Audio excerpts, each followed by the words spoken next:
ये चुनाव जीते नहीं जा रहे, जितवाए जा रहे हैं लोकतंत्र के धज्जियां उड़ाकर और संविधान को भीतर से खोखला करके। तो क्या इनके सरकारों में आ जाने से क्या लोग अपनी उस बुनियादी लड़ाई को छोड़ देंगे जो हर दौर में विपरीत रही है?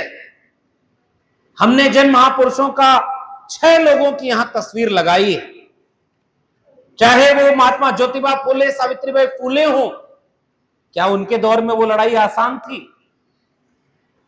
जब वो स्कूल खोलने गए तो घर से निकाल दिया, पढ़ाने गए तो पत्थर मारा, कचरा फेंका, कूड़े भीड़े वाला के इलाके में पोस्टर चिपका दिया कि ये पापी है, ये धर्म के विरोध में काम कर रहा है, इसको देश निकाला दे दो, इसका विरोध करो। उनके घर में हमला करने के लिए हमलावर भेजे गए कि इनको जान से खत्म कर दो। अगर आपने न पढ़ा हो तो किताब से खरीद कर इतिहास पढ़िएगा। लगभग 150 साल होने वाले, पौने 200 साल होने वाले। क्या ज्योतिबा फुले की लड़ाई आसान थी? इतनी विपरीत लड़ाई को भी लड़ करके उन्होंने रास्ता बनाया। दूसरा सवाल, जब ज्योतिबा फुले लड़ रहे थे तो क्या उस समय के सारे बहुजन उनके पीछे खड़े हो गए थे? क्या वो सब उनका साथ दे रहे थे? नहीं, वो अकेले थे। थोड़े से लोग जो जागरूक थे, समझदार थे, वो उनके साथ खड़े थे। यानी वो लड़ाई भी उस वक्त आसान नहीं थी, लेकिन उस वक्त भी मुश्किल लड़ाई लड़ी गई। तो हमारे पुरखे आज भी हमें हिम्मत देने के लिए हमारे पोस्टर में, हमारे बैनर में, हमारे किताबों और विचारों में जिंदा है। इसलिए हम उन विपरीत करों के लड़ाई को लड़ने के आगे बढ़ाने का काम करेंगे। अगली तस्वीर बाबा साहब डॉक्टर अंबेडकर की और बिहार के बौद्धिक लोगों। आप सब योद्धा लोग हैं, हम जानते हैं। बिहार सामाजिक न्याय की, समाजवाद की, कम्युनिस्ट आंदोलन की एक बड़ी उर्वर जमीन रही है जो हर विपरीत दौर में लड़ाई लड़ने का काम किया। डॉक्टर बाबा साहब अंबेडकर जब लड़ाई लड़ना शुरू करते हैं तो उनके जाति वालों को ही उनके खिलाफ खड़ा करा दिया गया। आप इतिहास एक बार पलट कर देखिए।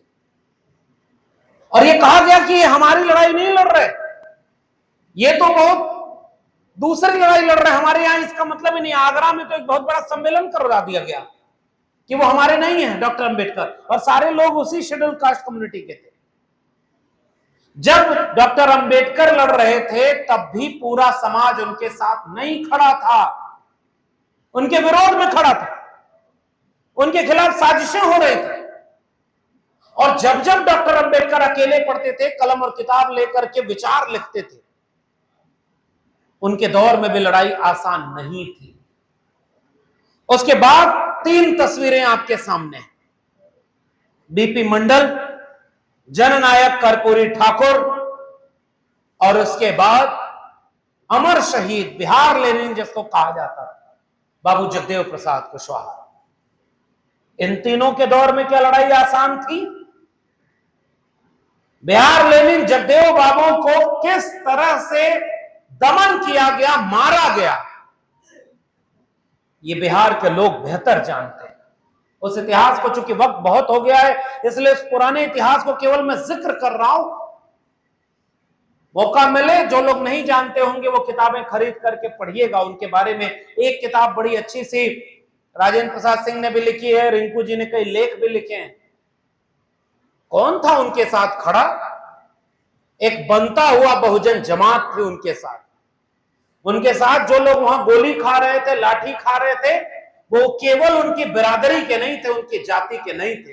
क्योंकि जगदेव बाबू की लड़ाई अपनी जात, अपनी बिरादरी को आगे बढ़ाने और मुख्यमंत्री बनाने और मंत्री बनाने की नहीं थी, पूरे 90% बहुजन समाज को एक करके उनको सत्ता, संसाधन और सम्मान में हिस्सेदारी लड़ाई थी। इसलिए जगदेव बाबू एक जाति के नेता नहीं।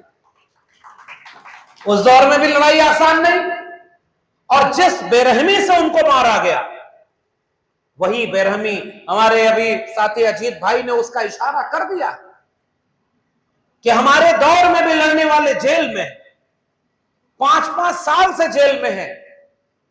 पत्रकारों को जेल में डाला, प्रोफेसरों को जेल में डाला, रिसर्चरों को जेल में डाला, और जो भी लड़ रहा है उसको जेल में डालने का काम तो जेल में तो वहां भी लोग गए। इसीलिए जगदेव बाबू ने कहा होगा कि पहली पीढ़ी के लोग मारे जाएंगे, दूसरी पीढ़ी के लोग जेल जाएंगे और तीसरी पीढ़ी के लोग राज करेंगे। वो एक बड़ी लड़ाई का खाका खींच रहे थे जिसकी जड़ें त्रिवेणी संघ में थी, जिसकी जड़ें अर्जक संघ में थी, और वो त्रिवेणी संघ अर्जक संघ की जड़ें जाति जनगणना से जुड़ी हुई थी। जिसकी जितनी संख्या भारी उसकी उतनी हिस्सेदारी। ये नारा एक क्रांति का नारा था जो अंग्रेजों के समय जब जाति जनगणना हो रही थी तो जाति संगठन बने पहले, और मैंने तो बाकायदा इस पर किताब लिखी है, आपको पढ़ना चाहिए। और उस किताब का इतिहास बिहार से सबसे ज्यादा जुड़ता है। जब जाति जनगणना में संख्या पता चलती थी तो ये जातियां अपना अपना जाति संगठन बनाते थे। यहां से कुछ ही दूर है कोसी का इलाका, मधेपुरा का। 1908 से 1911 के बीच का वक्त वाकया है, मैंने अपनी किताब में लिखा भी है कि उस समय जो बीपी मंडल के पिताजी थे, रास बिहारी मंडल, उन्होंने अपने इलाके में अखिल भारतीय गोप महासभा बनाई थी। पुराने लोग जानते होंगे। उन्होंने कहा कि हमारे यादव लोगों की एक गोलबंदी होगी, हम अपनी जाति को सम्मान दिलाएंगे, संसाधन दिलाएंगे, ताकत दिलाएंगे। और उसी क्रम में 1901 की जनगणना से पता चला कि किसान जातियों में जिन जातियों की संख्या ज्यादा थी उन जातियों के अपने संगठन बने। कुर्मी क्षत्रिय, अखिल भारतीय कुर्मी क्षत्रिय महासभा बनने का आधार बिहार के और देश की जाति जनगणना थी। और उस जाति जनगणना के इतिहास के प्रसंग मैंने लिखा है, बौद्धिक लोगों आप इसको समझिए। यहां सेना में जब भर्ती कराने की ताकतवर लोग हैं वो सेना में भर्ती हो, तो फिर ताकतवर कौन है इसका पता कैसे चलेगा? तो भारत में कुछ लोग थे जिनको ज्ञान का ठेका मिला हुआ था, क्योंकि वो मुख से पैदा हुए थे। कि हमने जो जो यहां के ज्ञान की चीजें मैंने लिख दिया किताब में, तो अंग्रेज किताबों के पास पहुंचे और वर्ण व्यवस्था में जो क्षत्रिय है वही ताकतवर होता है। इसलिए सेना में भर्ती के लिए अंग्रेजों ने आरक्षण लागू किया। केवल कल्पना करिए 150 साल पहले, 100 से 150 साल पहले का भारत है ये। तब इन किसान जातियों ने यह सवाल उठाया, खेत में मेहनत करें हम, फसल से कृषि पशुपालन से लेकर के कमेरा लोग हैं हम, तो हमारे पास ताकत क्यों कम है? यह सवाल जाति जनगणना से पैदा हुआ, क्योंकि उन्होंने कहा कि क्यों नहीं। और इसलिए जब यह सवाल उठा तो 19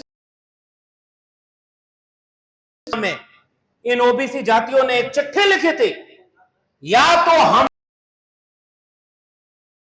बताओ कि क्षत्रिय की परिभाषा क्या होती है। ये कैसे आपने बांट दिया कि कौन ज्ञान पे रहेगा, कौन सत्ता में रहेगा? और इसीलिए महात्मा,